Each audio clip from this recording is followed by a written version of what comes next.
Ducks fans, are you ready? You are listening to the Ducks and Pucks podcast. This is the #1 home for Anaheim Ducks talk and analysis. Here we go.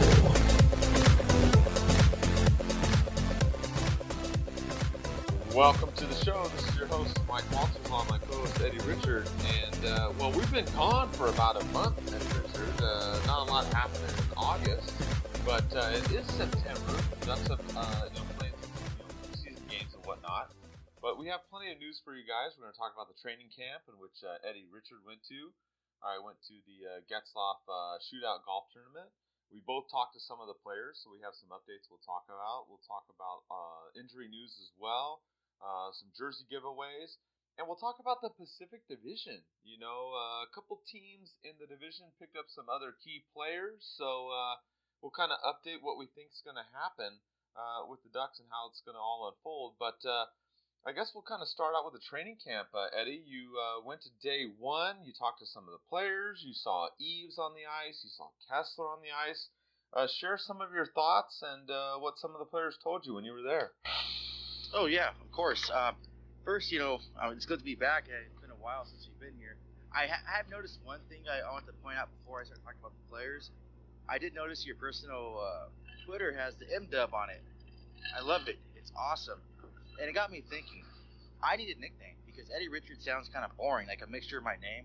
Maybe a nickname would be better. Like I was thinking, okay, I love, drink coasters. Eddie Coaster sounds like a really good nickname to be on this show. And I say coaster, not the drink coaster, but like a roller coaster, because being a Ducks fan makes me in a roller coaster of emotions, especially what's been going on this off season and what's going to go on this new season. So I guess that's my new nickname for this show is Eddie Coaster. That works, M-Dub. Yeah, it sounds it sounds good to me. Hey, if you want to be Eddie Coaster, sounds good to me. I mean, mine is just kind of my initials. A lot of people call me MW, so I just go M-Dub for short. So that's why I changed my name on my Twitter handle. It's nothing exciting. I don't know. I just thought M-Dub was a little bit better than just my usual name. So that's what I'm going to roll with as well. But no, I like it. So Eddie Coaster, tell us what happened when you went over to Anaheim Ice. Okay, awesome. I walked in there. First of all, the atmosphere was amazing. Seeing all the fans in the Ducks jersey. It was just cool. I walked by a player, one of the rookie guys I didn't even know, and someone told me the name, but I forgot. So it was cool. And I started off. I got there, late, of course, knowing me. So I get there and watch the injured players practice. I watched the rookies practice, and I saw Kesler and Eaves on the practicing, so I noticed them. Kesler, I watched him skate. He was skating hard, had a great stride. He wasn't favoring any side of his body, putting more weight on one leg or the other. His hips seemed, great when he was skating. I didn't notice anything unusual about it, so I was speculating, maybe, come game one, he'll be back. Obviously, within 20 minutes of me being there, the glass shattered. So that was like, whoa, this is day one of camp, and they're breaking glass already, and they're full stride, they're skating 110%. At that time, I was doing something else, so I didn't really notice Kesler. But once I saw the glass break, everyone's head turned up and started asking different fans around. They said it was Kesler that shot it. And then another player, when I went to go, downstairs to take a better picture of the glass broken, shot the puck and, I guess shattered the glass even more and made that big hole in it. I think that was Blandisi that did that because he posted on his social media. I also noticed Eaves. He looked really good. Especially, for being off for a whole season and back on the ice, he looked really good. He was hustling his stride. Then I actually talked to him after the game. I kind of interviewed him, and he just seemed real motivated and positively back. He said at first when they all got there, they had a good video session and a great practice, and he's really excited. It seemed like he wants to play there, and he wants to play, start game one, especially against the Sharks too. Even though he wasn't part of that sweep, he still mentioned that there's still a price to pay and pay back, and it's going to be exciting to face him again, kind of like a revenge game from last season. So I mean, that was really cool. And then also talked to Andre Suster, the new defenseman, really tall kid. yeah, he seemed motivated to just give it all he got for his new organization. And I asked him about In-N-Out because one fan was asking players about In-N-Out. So I was like, hey, I want to ask you about In-N-Out. He said, that he tries to eat more on the healthy side. So I mean, I can respect that, but you're in California now. You need to go get an In-N-Out burger. Yeah, absolutely. I mean, that's been a debate on social media too. Like, when people are on the East Coast, they come over here. Do they like, In and Out as opposed to say like White Castle or whatnot? I'm like, come on, In and Out. Period. Better than anything else out there. So, definitely. I went to the Getzloff Shootout golf tournament. Again, I've gone for the last 3 or 4 years, and I saw Patrick Eaves as well, and he seemed in good spirits. He seemed ready to go.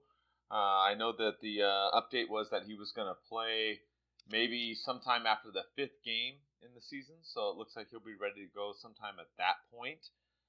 So, I mean, it looks good for him. The other big question mark, on our last show, which, I mean, it seemed forever, it was a month ago, but was Ryan Kesler. He's on the ice, as you talked about. Some people thought that he broke the glass. Some people thought that Blandisi broke the glass. I think maybe Kessler maybe cracked it, and then Blandisi maybe broke through it. But his status is still up in the air, unfortunately. We don't know exactly when he's going to play, but from what you saw and witnessed, it looked like he's doing pretty good. So that's a good sign. It's just a question of when will he play. I think the most interesting thing, Eddie, was I talked to Kevin Bieksa while I was at the golf tournament. And, when you mention Kevin Bieksa, a lot of you out there have mixed feelings. Some of you sit there and go, hey, Superman punch, I love him. Some of you go, he commits a lot of turnovers. I'm tired of him, whatever. So it's kind of interesting. I talked to him. I took a photo with him. And I joked around. I said, hey, can you give me a Superman punch? So he kind of posed. He took a photo, and I'll post it later, where he has a fist up to my face. But then he actually Superman punched me in the ribs. So, I mean, that's Bieksa. But it was kind of interesting, some of the things he told me, Eddie. He wasn't really happy with Randy Carlyle. He said that he's gotten a couple offers from a few other teams. He hasn't signed anything yet, at least at the time of this recording. He's looking to stay close to California because of his family, so I don't know if he's going to go to San Jose, LA, maybe Arizona or Colorado, one of those types of teams. But he wanted to stay close to California or in California. And he also said, this is kind of interesting, Eddie. He said that if Carlisle does not survive this season, he thinks that Dallas Eakins will be the next coach for the Ducks. What do you think about that? That idea. I wasn't a big fan of bringing back Randy Carlisle. I'm sure all Ducks fans are divided with that decision. When you cut ties with someone, it's for a reason.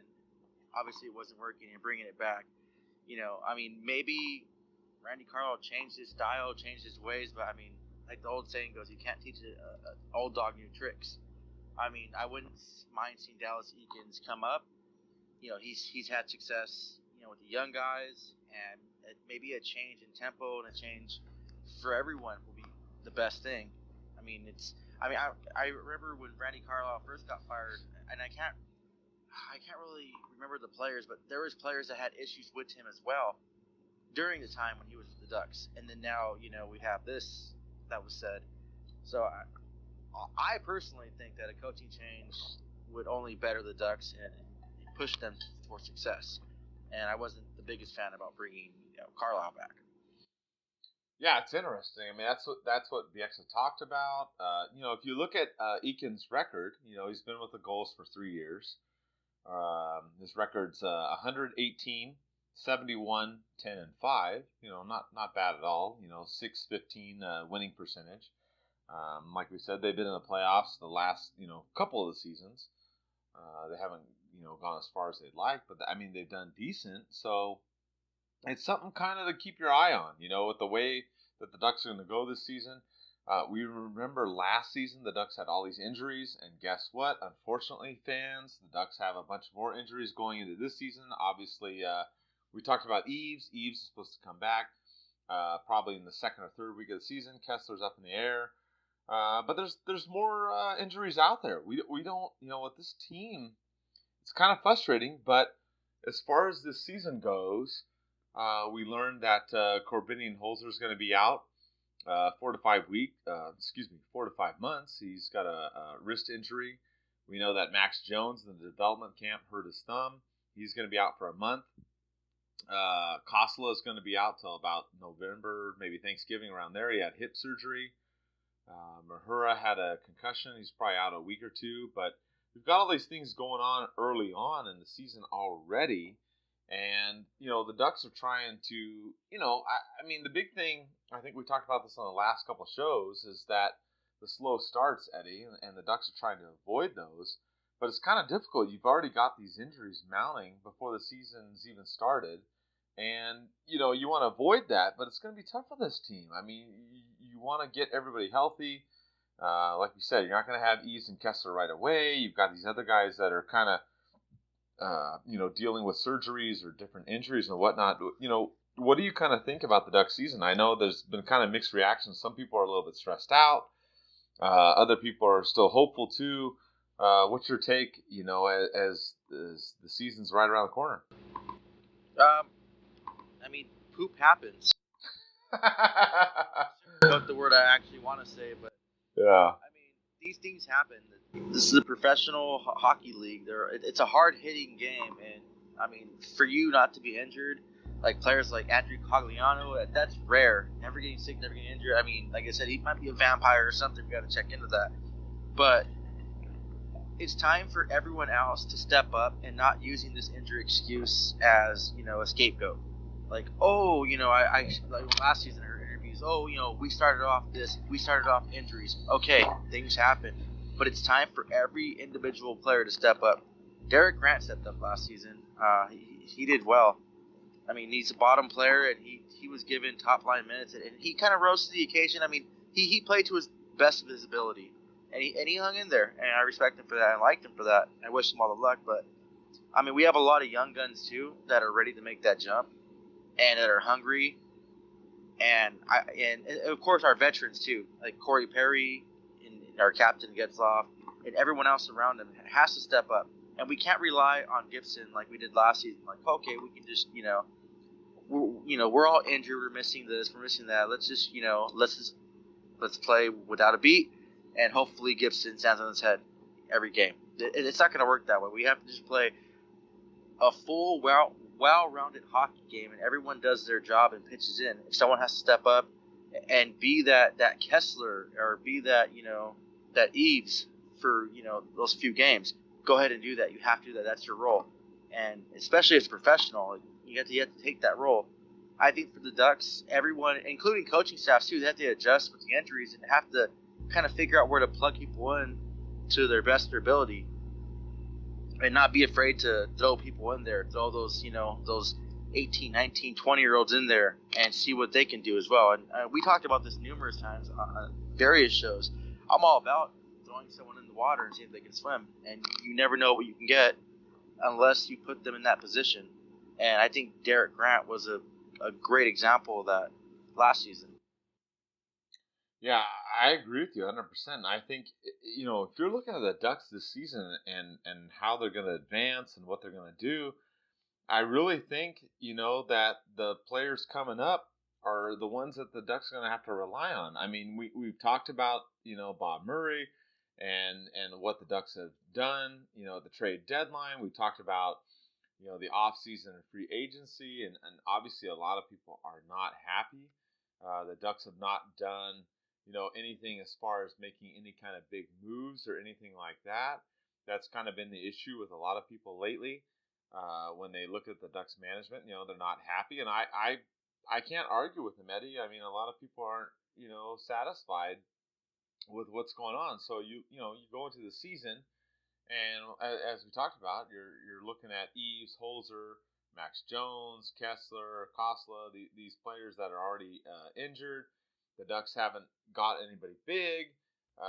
You look at some of these other teams out there. Obviously, the recent news that Pacioretty has gone to Vegas. And you look at, of course, Carlson. Finally, this has gotten resolved. We knew this was going on for a while, but he goes to San Jose. I mean, so you're sitting here. We kind of did a preview of the Pacific Division a little while ago before all this stuff went down. But now you look at it, and it's kind of rough. I mean, the Ducks have got some injuries. A couple of your division rivals have gotten better. It's going to be kind of tough. I mean, this season, I don't know. I mean, you're kind of looking at it, and, I think the only way the Ducks get through this season is, of course, you hope that Eaves comes back right away, which, it sounds like he will in a couple weeks. Kesler's still kind of a question mark. But the Ducks are probably going to have to, lean on some of the younger players, Eddie, for them to get through this season because, they didn't make any big moves. Obviously, they got Henrique, signed for a couple years. Another one out there, too, is Nick Ritchie. He's still not been signed. I don't know if he is going to be signed. He's not been at training camp.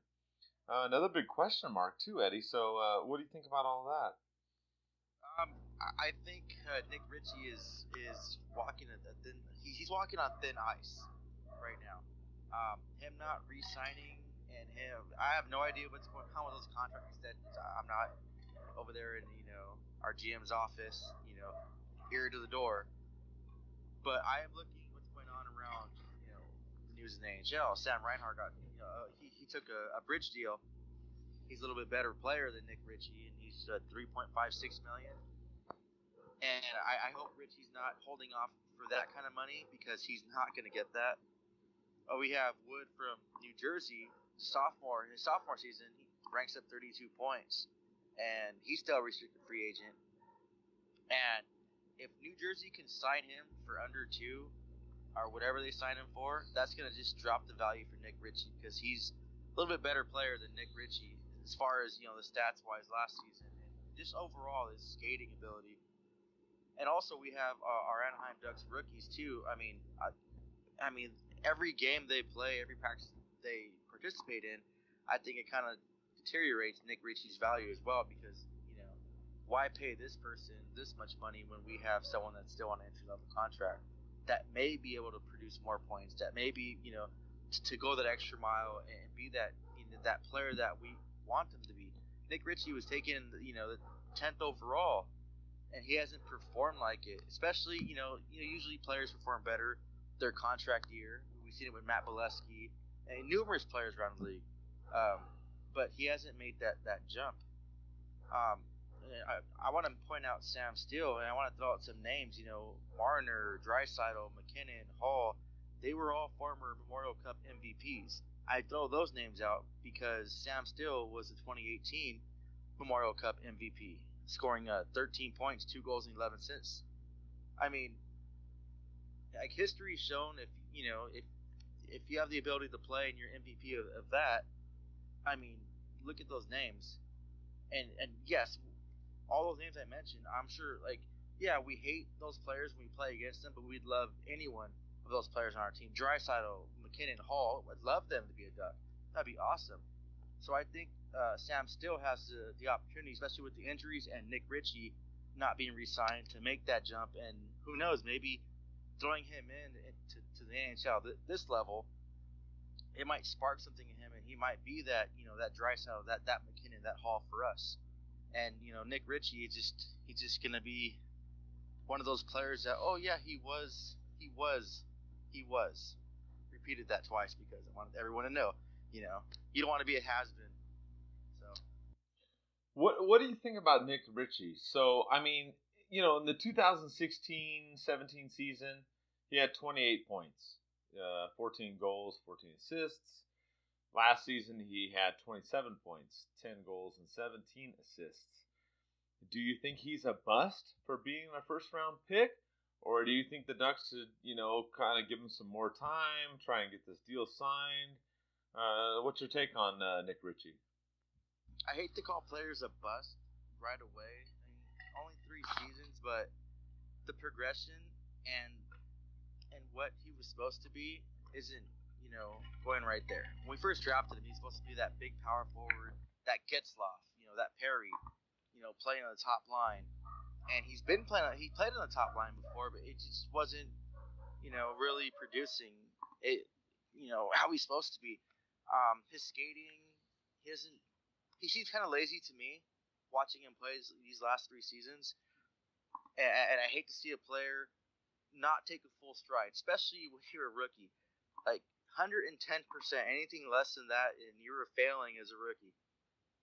I don't want to say bust, but I think he's digging his own grave, and he thinks he's valued more than what he is right now. Um, if I were him, I would just, you saw Coste get a contract, get that dollar amount or a little lower because, Coste was a 7th-round pick, has performed a lot better, and prove yourself. If you think that, you hate the criticism, you hate people saying X, Y, and Z about you, take that bridge, take that lower 1-year contract, and prove everybody wrong. It's been done before. So, I mean, I would hate to call him a bust. I don't want to, because I would hate to think that the Ducks wasted, a 10th overall draft pick on Nick Ritchie, and when we could have got, I don't even want to look at the draft pick right now because I'm going to stress myself out. But, I mean, I really hope that things get worked out, and he turns around, and he's that power forward and that top flying player, that gets-off player that he was supposed to emulate and be like. Yeah, and I agree with you. I think for him, the best situation right now is get that 1-year deal signed, maybe at $1 million or a little bit over that. Kind of similar to what he's already had, and then prove everybody wrong. Come out there and do what he has to do. Otherwise, I mean, he's not been with the team. He's out right now. He hasn't signed that contract. He's the only player on the Ducks that doesn't have a deal right now.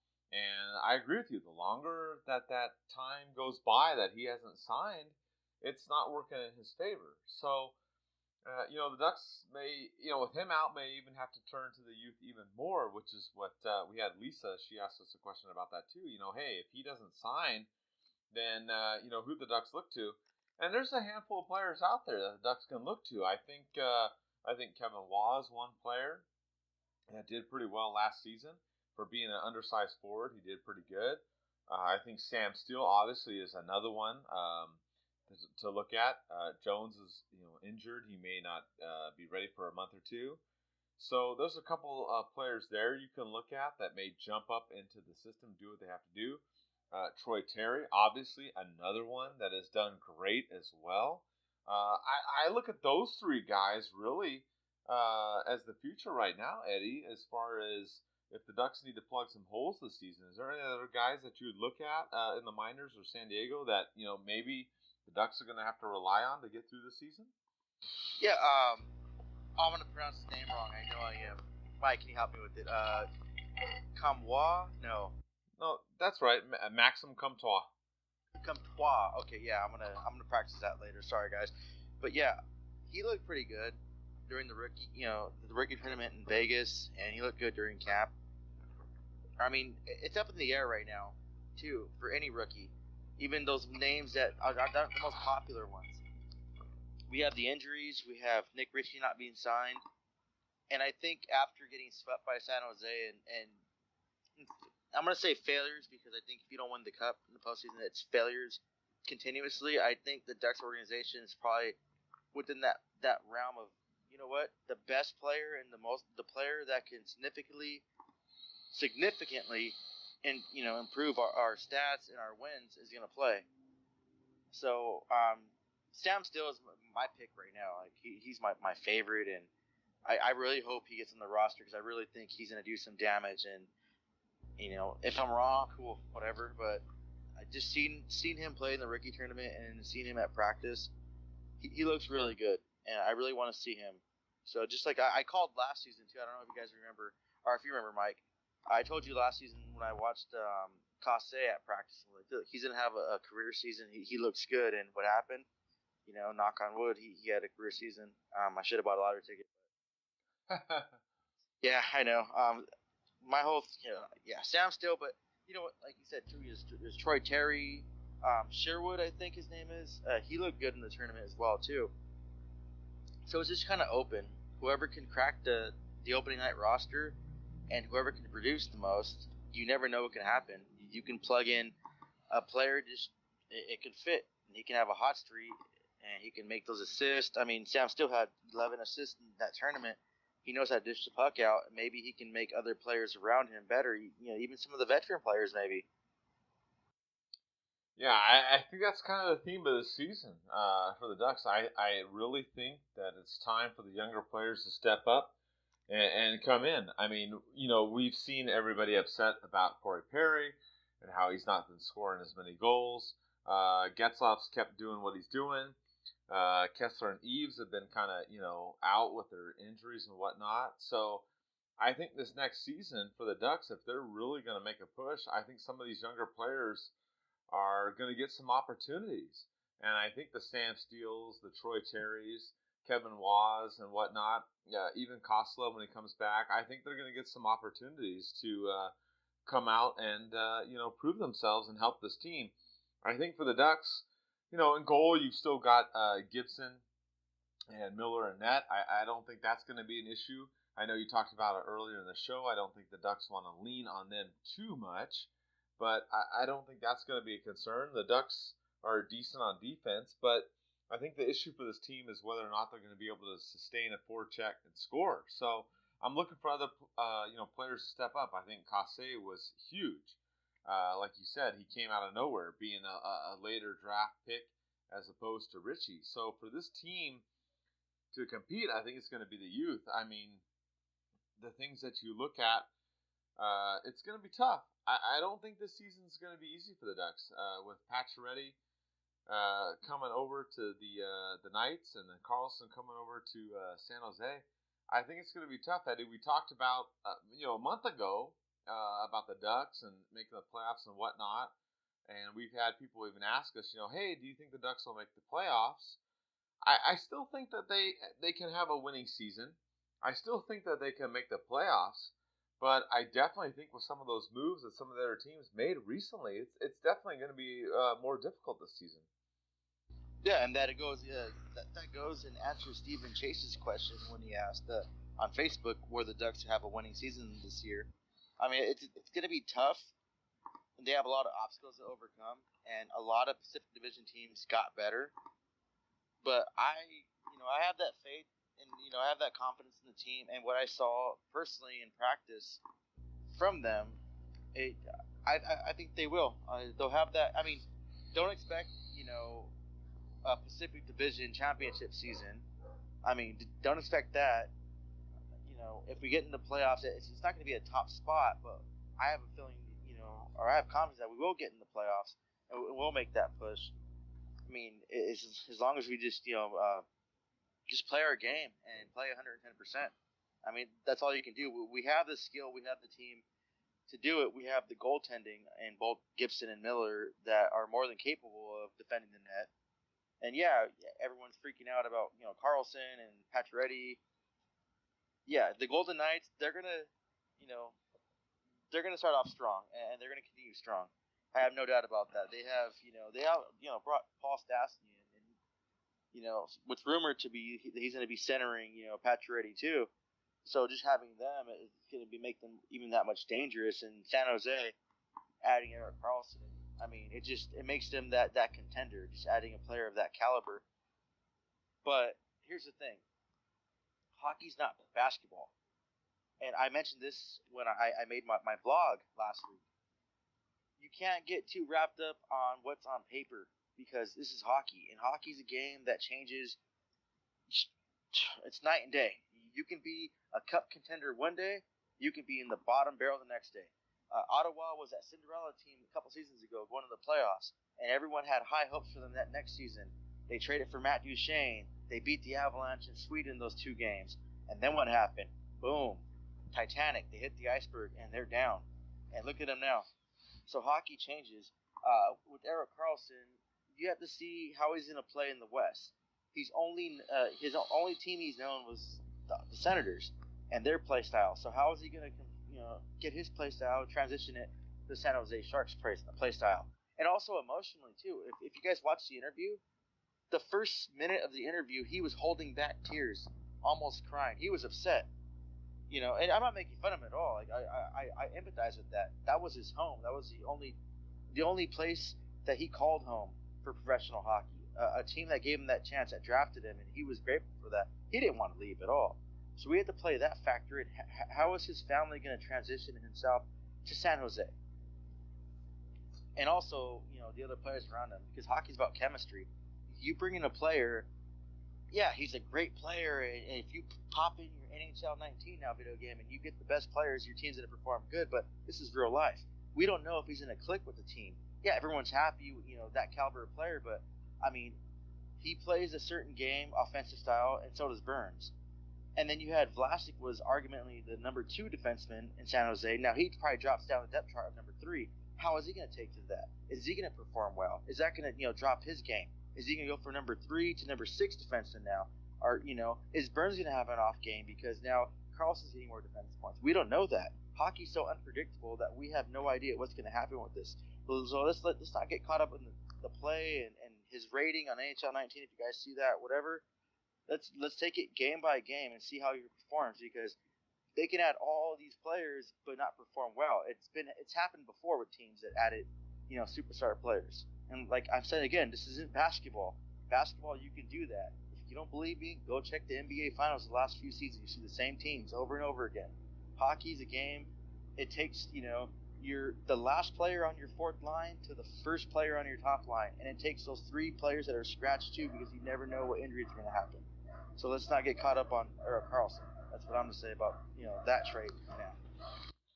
Well, I think another thing you got to look at too is, okay, you add Carlson, you have Burns, you have Vlasic. Okay, so is San Jose going to be an all offensive team and no defense now? That's kind of something you got to look at. They may be scoring goals, but they may be giving up a lot of goals too. So, it's going to be interesting what happens in San Jose. I do think that they got him at a good deal. They gave a bunch of no-name players and draft picks and all this stuff, which is kind of frustrating. If you're a Ducks fan, you're sitting there going, "Okay, Bob Murray, really?" And I don't blame you. I mean, if you're sitting there going, "Hey, we could have done some stuff," yeah, we could have, but we didn't, of course. So I still think the Ducks do make the playoffs. I really do. I think Eaves comes back in the second or third week. I think Kesler comes in this season as well and still plays. Obviously, he's been out there preseason. He looked good according to what Eddie saw as well. So I think the Ducks are still in a good position. It's just a question of once they get in the playoffs, can they go farther? And I think that's really the issue with this team. They relied on Gibson a lot last year. They relied on Miller a lot last year. So I'm not too concerned with the defense. I'm not too concerned with the goalie position for the Ducks. I'm more concerned with the offense.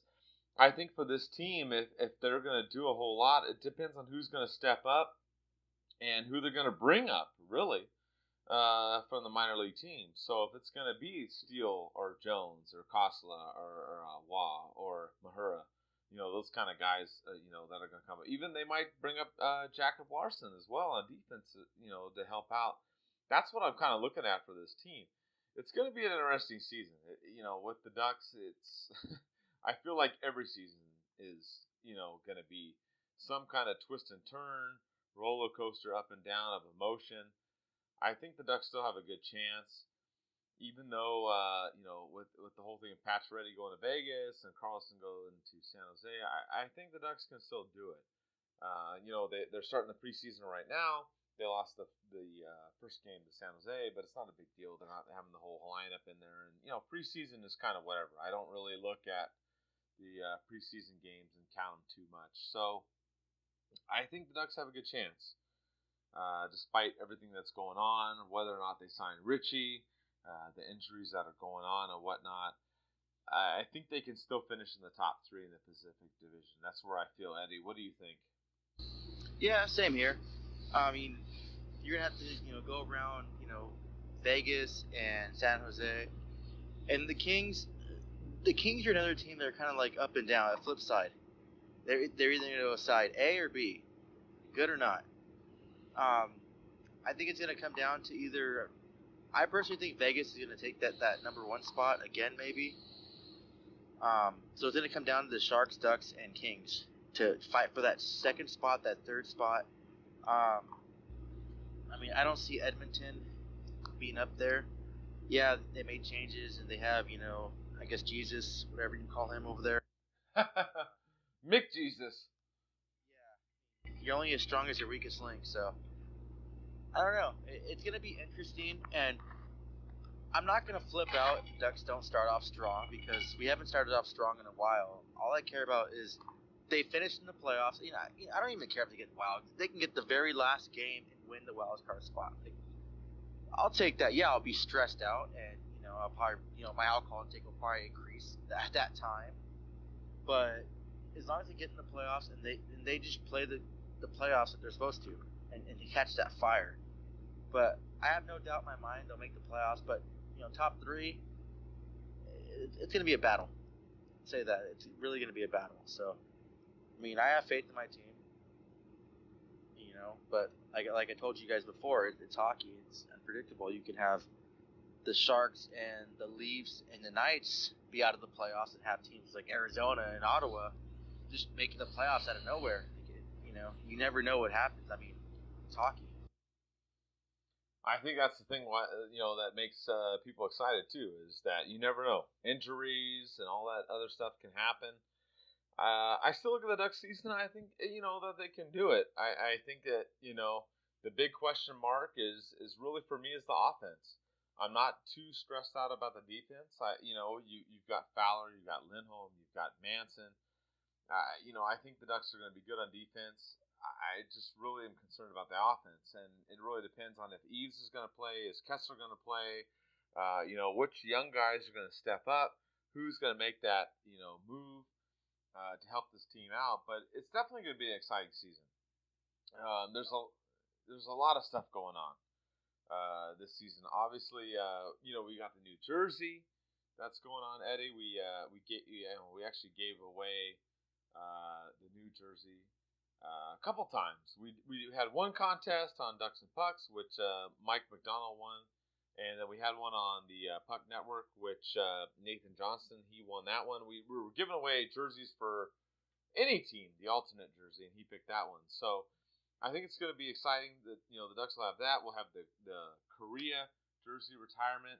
We'll have the Niedermeyer jersey retirement. We're going to give away tickets to both those games. We're going to give away tickets to the first home game, which will be on patreon.com, patreon.com. If you go on there, sign up, and you'll be entered to win game tickets for any one of those three games. So we're going to be doing that. And we're also going to give away another jersey as well, another 25th anniversary jersey. So sign up on there if you didn't get one for some reason.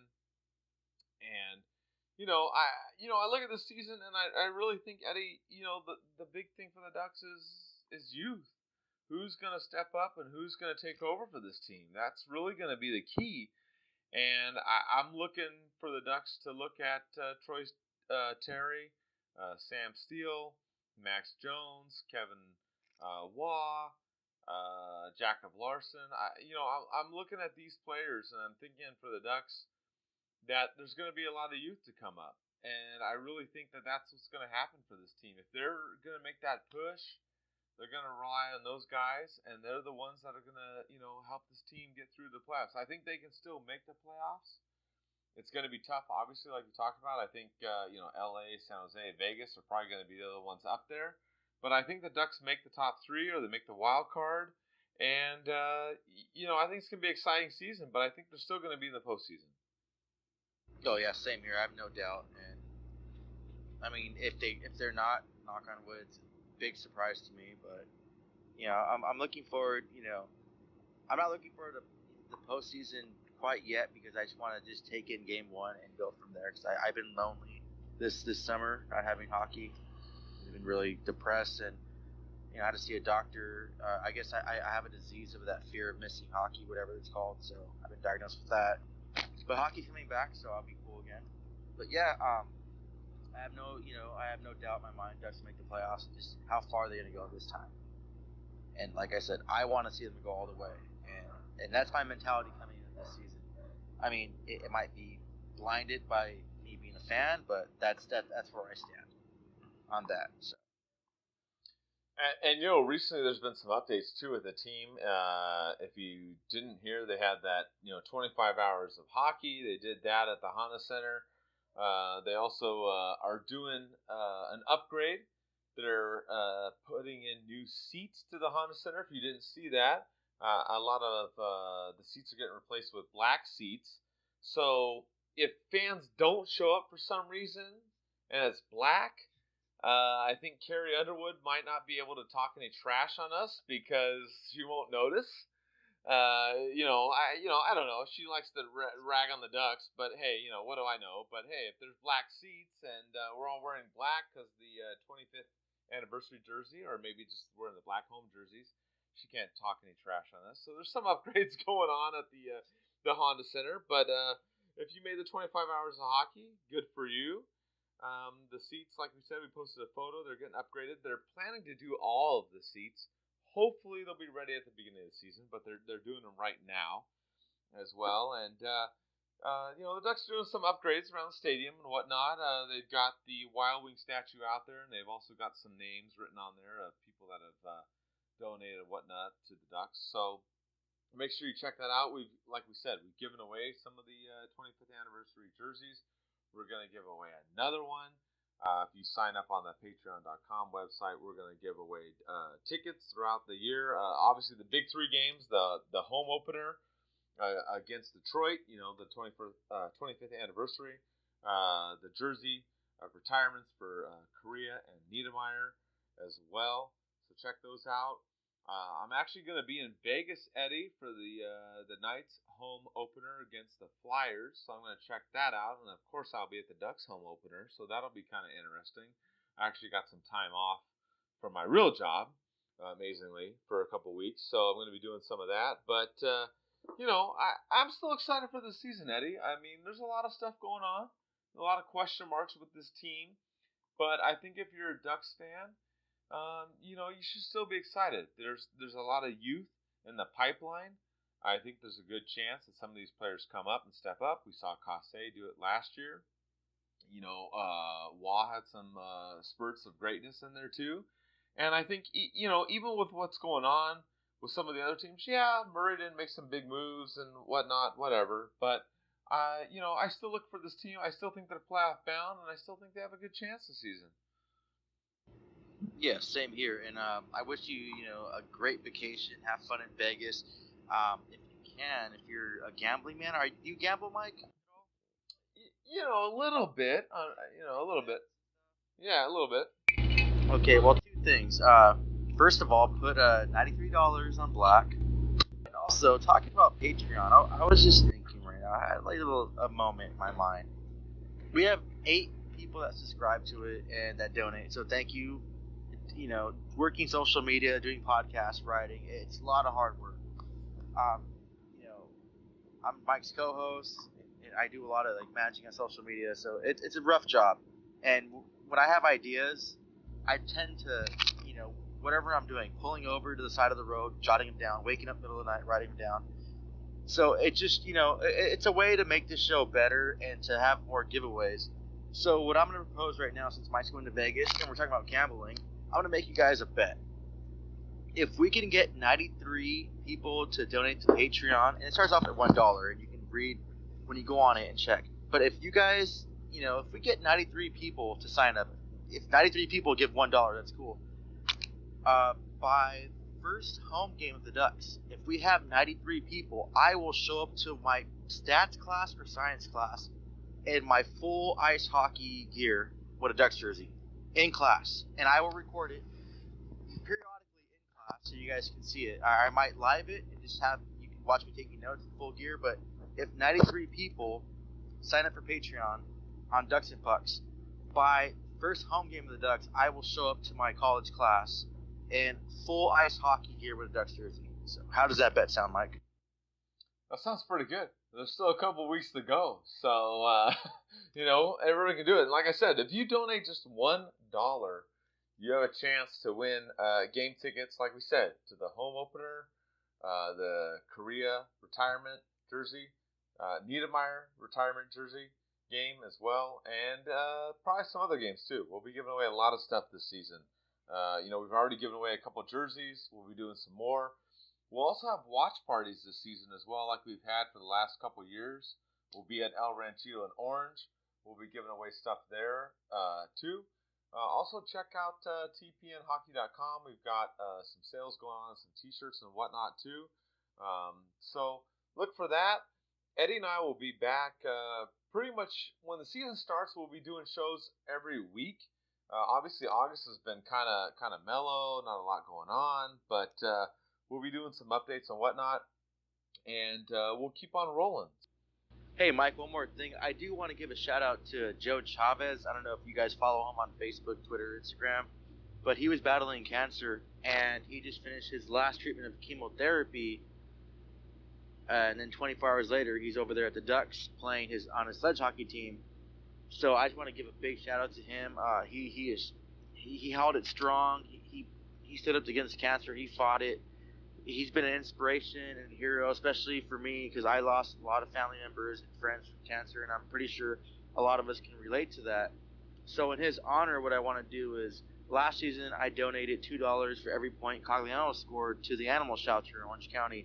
This season I'm going to donate $2 for every point Corey Perry scores this season in his honor to a cancer foundation in his honor, and I will go ahead and once season gets rolling, ask him which foundation he would like, and I will donate that money in honor of him. And on top of the $2, I'll donate the $2 for every point, but on top of that, I'm going to donate an undisclosed amount that I can afford that allows me my budget to that cause as well. Because, like I said, he is a hero to me for standing up to cancer and taking chemo that day or day before playing hockey, and he's on the ice the next day. And I'm pretty sure, I've seen people go through that, and it's not easy. So, I mean, he's a hero. So I just want to go ahead and give a shout out to Joe Chavez and thank him for being so strong and showing us that, hockey can make a difference for someone and that we can overcome the adversity, even with cancer, when we have, friends and family and hockey in life. Absolutely, Eddie, and I think it's awesome, and I'll help out any way that I can as well. So I appreciate that. So with the season coming up here, we'll wrap up. Like we said, we'll have some shows on a weekly basis. We'll be doing some other things. We'll be doing some giveaways. We'll be giving away tickets. We give away some jerseys. We'll give away some more jerseys. We'll have some watch parties as well. So look, stay up to date with all that. Subscribe to patreon.com. You can win some stuff. And we'll see you in a week or two. Let's go Ducks.